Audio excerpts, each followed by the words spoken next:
Well, so we have started our lesson, and this is our essentially our third day. We started to discuss from the first day itself, and our topic is contracts in Islamic law. And we said our discussion is about aqd. Well, we have so far talked about the definition of aqd very briefly, and then a brief comparison of the definition of aqd with the definition of contract as in conventional law. And we also tried to look at some of the terms such as iltizam and tasarruf, which are used in the context of aqd in Islamic law. Yeah.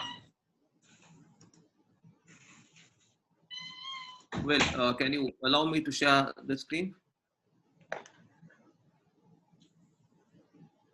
Yes. Yes. Okay, sir. Okay, so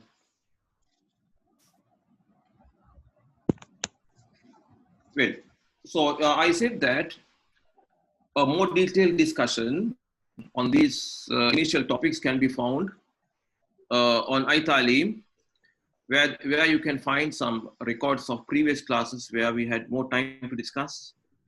So you will find more details about what aqd is and a better comparison of the definition of aqd with the definition of contracts in conventional law, and also about tasarruf and iltizam, which I said are two terms discussed in the context of aqd in Islamic law, where iltizam means an obligation, irrespective of whether it is created through a contract, through the force of the contract, making the parties obliged with various obligations, or it could be a self-imposed obligation where a person binds himself with the obligation to perform a stated task. So you would have found that iltizam means the obligations arising through contracts, such as we said, in a contract of sale, for instance, once the contract of sale is finalized, it is created. Now the seller is obliged to submit the goods to the buyer. Now this obligation on him did not exist before the contract. It arose because of the contract and through the contract. So it is an obligation that was created by the contract. So it can be regarded as an obligation, and similarly, all forms of obligations created through contracts, in contracts of sale, contracts of lease, and other contracts, then naturally the contractors come under various obligations. So all of these can be referred to as iltizam, and a situation where a person binds himself with an obligation, that too can be iltizam. So for details, please look at or listen to our previous records, and also go through the reference material. I hope that since this being the second week, you should by now have the reference material ready, which you should go through before the class. And tasarruf is any action, legal action, an action that results in legal effect, or that has a legal implication. So naturally, all contracts are legal actions because they essentially have legal implications. And in addition to contracts, even acts and utterances which are not parts of contracts, but still they have some form of legal implication, they can also be listed under the broader meaning of the tasarruf, and there are details. Well, now today we shall go to discuss about the types of aqd. Types of aqd. So we are not talking about specific forms of contracts, specific types of contracts where there are various types of contracts, such as sale, and sale has many other types, lease, and lease has several subdivisions, and other specific forms of contracts. By types of contract, we mean the basic division of contracts into normal bilateral contracts which can be the bilateral or multilateral. That is one section. And the other section of contracts refers to unilateral contracts. So this is the basic division that we shall discuss today.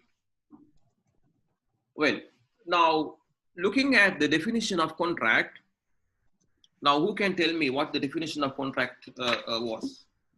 Is Mr. Muhammad Noor Aizlan here?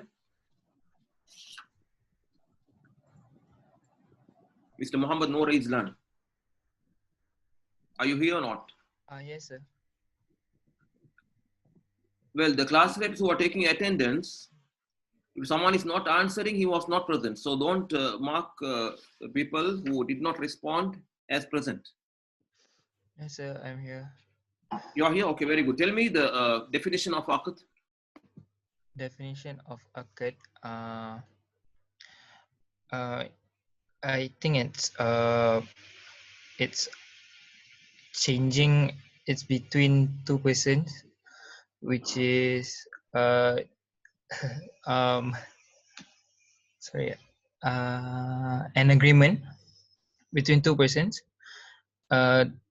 To I think it's generally it's an agreement between two persons.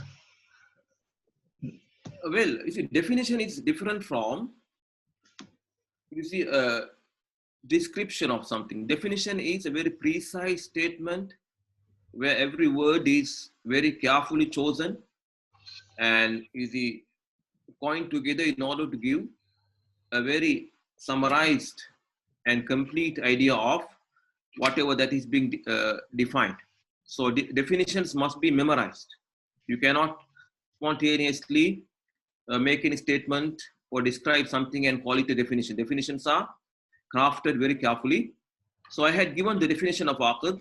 So since this being the second week, you should be familiar with the definition, and of course you should have a good idea of how to discuss definition. We said discussing definition means discussing the clauses, how they are important for the definition, how if any clause is missing, that will create a shortcoming in providing a precise idea of what the defined the object is. So we talked about definition. That was the subject of our first week's lesson, and you should have gathered a lot of information through your reference and also through listening to the past records. Well, now, if you look at the definition of aqd, you will see the definition refers to expressions of two parties, because the contract is defined as the coming together or conjunction of offer and acceptance, which are the expressions of the contract, the expressions of contractual intent of the parties. When they come together in such a manner that they result in a legal effect, they are called a contract. These diverse expressions, they come together to form a single legal effect. So at that point, the contract is created. Now, the majority of the contract in Islamic law, if not all, are contracts of this nature, where the expressions of contractual intent of various parties, they come together to form the legal effect. So this naturally means that for the creation of a contract, there should be more than one party, because different parties have to express that I am hereby creating such and such a legal effect. So when they come together, provided they fulfill the relevant conditions, we shall talk briefly about the general conditions for the expression. When can they come together? When will they not join together to form a contract? So there are conditions. So when the conditions are fulfilled and they come together, they result in a legal effect. So one party expresses, I am hereby selling, or I have sold this item to you at such and such a price. The other party too expresses his contractual intent of creating a contract of sale. I have hereby purchased the same item at the stated price. So these statements come together to create the legal effect through which the ownership of the item changes hand. Well, so in almost all contracts, this is the case. Expressions of multiple parties. In most contracts, two parties. Many contracts are bilateral. They come together to create the legal effect, and the contract is created. And in some contracts, the expression of more than one party is necessary, such as, who can give me an example of a contract where there is more than two parties? Mr. Muhammad Zarif from section 1, are you here? Mr. Muhammad Zarif. No, sir, he's Bin absent. Muhammad Adi. Are you here or not?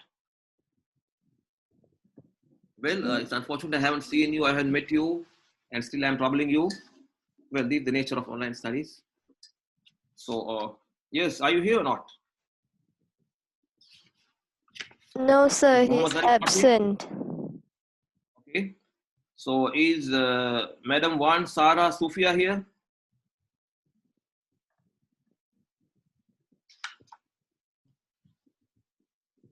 Wan Sara Sufia? Our time is limited, still we have to. If we take time to verify they are here or not. Mr. Muhammad Al Fitri from section 4. Yes, sir. Yes, sir. Very good. So give me an example of a contract where more than two parties are involved in the creation of the contract. Based on your common sense, we didn't study, but you should know a contract where more than two parties are involved, for instance. Two parties more. Again? Maybe about like they have a third party agreement. Well, a contract where more than two parties are involved can be, an example can be, for instance, a partnership. You think? In partnership, there can be two parties, three parties, 4 parties, 40 parties. You see? There can be many contractors. So these we call multilateral contracts. So most of the contracts are either bilateral or multilateral, in the sense that more than one party is involved in the creation of the contract. All of them should state their contractual intent of creating the contract, and at that point the contract will be created, and this is the case with regard to almost all contracts. So normally contracts, when we say aqd contract, that refers to the involvement of two or more parties, minimum two, or it can be more as well, such as in the partnership. Why is so? Because the contract results in the creation of obligations on parties and the creation of rights on parties.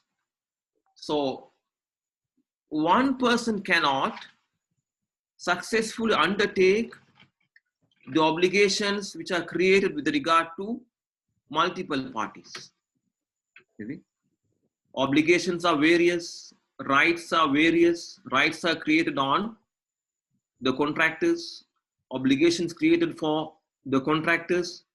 So only one person cannot create the contract. Both contractors, or if not all the contractors, must express their contractual intent in order to create the contract, because the contract results in various rights and obligations. So one person cannot successfully represent all contractors and create the contract based on one expression. Sale, for instance, we know involves two parties, buyer, seller. Buyer has obligations, seller comes under obligations, buyer becomes entitled to certain rights through the contract of sale, and the seller becomes entitled to certain rights through the contract of sale. So one person cannot create this contract representing all parties concerned, because the interests are conflicting usually in contracts. So the seller should have an individual expression himself or through an agent, and the buyer should have his expression. He can express the contract, create the contract himself, or he should appoint an agent can create the contract. So the contracts require the involvement of more than one party for their creation. Usually I draw on the board and explain, but well, due to the form of delivery, it is rather difficult to explain visually.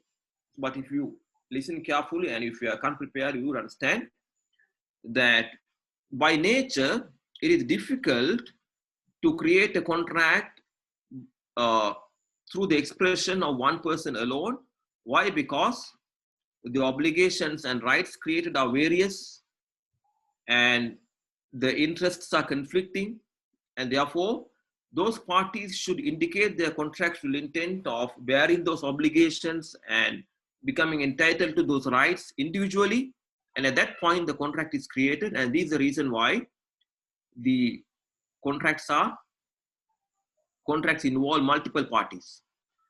Now this principle is referred to in Islamic law as multiplicity of contractors. Multiplicity of contractors. What does multiplicity of contractors mean? It means that a contract can only come into being through the actual involvement of more than one party in its creation. The contract can be created through the expression of more than one party. One person may not by himself create a contract. You see? A contract requires the active involvement of more than one party in its creation. If it is a contract of sale, buyer and seller both should be involved, either themselves personally or at least an agent representing them. Both sides should be involved in the creation of the contract. So the buyer should have his own agent, the seller should have his own agent if they are creating the contract through agents, and these two agents will create the contract, or the buyer and the seller's agent, or the seller and the buyer's agent. So two parties are necessary for the creation of the contract. Understand this well and read well, because this is a fundamental vital principle in Islamic law. So if you come to hear of, in the course of your studies, anywhere in the future, if you come to hear of any instance where it is said that the buyer sold the item to himself, you see, a contract of sale took place where the buyer sold the item to himself without involving the expression of the seller, you see, you immediately understand it is rubbish. There is no such a contract, never takes place that way in Islamic law. You see, well, now this must be understood. The principle of multiplicity of contractors, that the creation of a contract always requires the involvement of more than one party. Well, now we are going to discuss two exceptions to this. Two exceptions. Exceptions mean which are out of the norm, which go against the general principles. One of these is what are referred to as unilateral contracts. Unilateral contracts. All of these have details. I'm presenting briefly. Find out more details on this. What are unilateral contracts? Well, in certain situations, certain contractual statements result in the creation of legal effect. You see? There are certain contractual statements in Islamic law. Well, you can say statements. Statements, utterances, expressions in Islamic law that result in legal effect. Now, there are other parties who are affected. There are other parties who are affected by this legal effect, but they don't take part in this utterance or statement, which means that they don't express anything. One person makes the expression, and that expression alone results in legal effect. And this legal effect can involve himself and others as well. Well, now you will understand that when there is no joining together of two or more expressions for the creation of a legal effect, they don't come under our definition. If you remember the definition, you will see that they don't come under the definition, because the definition speaks about the coming together of expression for the creation of legal effect. Here there is only one expression, and that expression alone results in legal effect. So they don't come under our definition of contracts or aqd in Islamic law. Despite of this, since these statements too result in legal effect, sometimes we use the term contract to refer to them, but to differentiate them from normal regular contracts, we call them unilateral contracts. You see the heading here, unilateral contracts. See?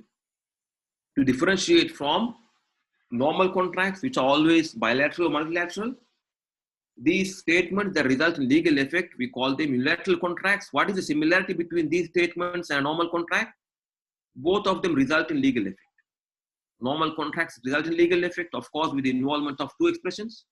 And these unilateral contracts too result in legal effect that result through this expression of one party alone. An example can be, for instance, a statement where a creditor discharges a debtor from his obligation.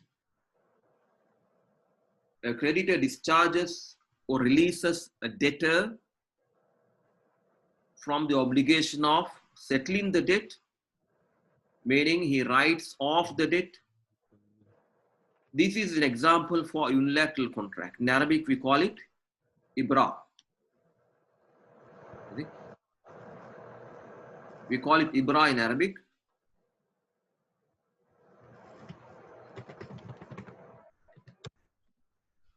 This means releasing a debtor from the obligation of settling the debt. I have hereby written off the debt of, for instance, 1,000 ringgits that you owe to me.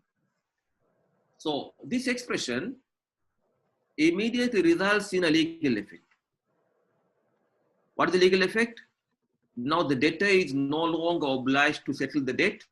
That obligation is cancelled, written off. So he is released from the obligation. So this legal effect was created based on the single expression alone. This one statement resulted in this legal effect, and the other party need not accept. The other party need not, the debtor need not endorse or confirm. Based on the expression alone, expression of the creditor alone, the legal effect is created. That can be an example for what is sometimes called a unilateral contract, a statement that results in legal effect without the involvement of any other party in its creation. Another example can be, for instance, waqf. Waqf is Islamic endowment, where a person converts an asset that belongs to him into an endowment for the benefit of a stated person or stated group of people. I have hereby converted this building that belongs to me into waqf for the benefit of the travelers who enter this city. This is in fact a form of donation, but how it differs from a normal donation is that the stated beneficiaries don't become the owners. They only become entitled to draw benefit from it. They don't become the owners of the building, but they can make use of that building, come and stay. You see, whoever is referred to in the, you see, the contract or the statement of waqf can be the beneficiaries of the stated asset. And this true, it has details. I am only referring it to show that it can be an example for unilateral contracts. So through this single statement made by the endower, that building goes out of his ownership and the other parties become entitled to draw benefit from it, and they need not endorse or confirm or accept. The expression is not vital, not necessary. Based on this expression alone, the others obtain their rights and the legal effects are created, and the ownership of this asset goes out of the ownership of the endower. So all of this happens based on the statement made by one person, one expression. It is another example for unilateral contracts. Please find out more examples which I'll ask you during tutorial. Well, the second exception to normal contracts is contracts by a single contractor. Here we are not referring to unilateral contracts. We are talking of normal, everyday bilateral contracts or multilateral contracts that require two expressions. Two parties express their contractual intent. But what happens in this very exceptional form is that this normal unilateral or bilateral contract is created by the expression of one party through him representing all other contractors. It is not a unilateral contract. It requires the expressions of more than one party. For instance, buyer, seller, both should express. What happens in certain situations, very limited situations, is that one contractor represents the others and creates the contract. You see? So how is it possible? Where we said that multiplicity is a requirement, interests are conflicting, obligations, rights are conflicting in nature, multifarious, so they require the expression from multiple parties. Well, these are situations where this conflict is minimal, such as a father selling a property to his minor son, whom he is legally able to represent, or purchasing a property belonging to his minor child. A contract was said, bilateral contract, not unilateral contract, which requires two expressions. But here, one expression, one contract represents the other contractors and creates the contract. Due to the conflict being minimal, so one will can represent the others in this situation because of the, despite of the obligations and rights being diverse, the conflicting being minimal, in certain limited situations, the Sharia allows a bilateral or multilateral contract to be created by a single contractor. So remember that this refers from unilateral contract. These involve normal bilateral or multilateral contracts, but one person creates the contract by representing all others. Well, so please find out details and examples. Well, so we shall wind up now. So the class reps, please take attendance and let me know. And we shall be starting our tutorials today or tomorrow. Yes? Is anyone here? Yes, sir. Tutorials are starting. Yes? The tutorials are starting today or tomorrow? For our section, it starts on the Thursday, sir. You are from section 4. Yes, sir. Well, I think for section 1, they have the tutorials. If not today, then tomorrow. I'll check my timetable. So please come prepared to discuss Now this is unilateral contracts are the topic for, I think, next week, types of contracts. But this week we shall discuss the definition of aqd in tutorial, a very careful and considered explanation of what aqd, definition of aqd means, and a comparison of definition with the definition of contracts, and also iltizam and tasarruf. You can find questions on this in the tutorial questions. So go through your material, prepare well, and attend the tutorial, and you will get marks for participation. Well, so thank you very much for your patience and attendance. So make sure you have all the reference material ready. We are covering this in our discussion in a very brief manner. So find out details and listen to the previous classes and go through the material. As I said, more than one, at least 3 sources should be referred to for each lesson. Well, thank you very much. Assalamu alaikum wa rahmatullah. Welcome. Thank you. Thank you, sir. Thank you, sir. Thank you, sir. Waalaikumsalam. Thank Have you, a sir. nice day, sir. Thank you, sir. Thanks, sir. Thank you, sir.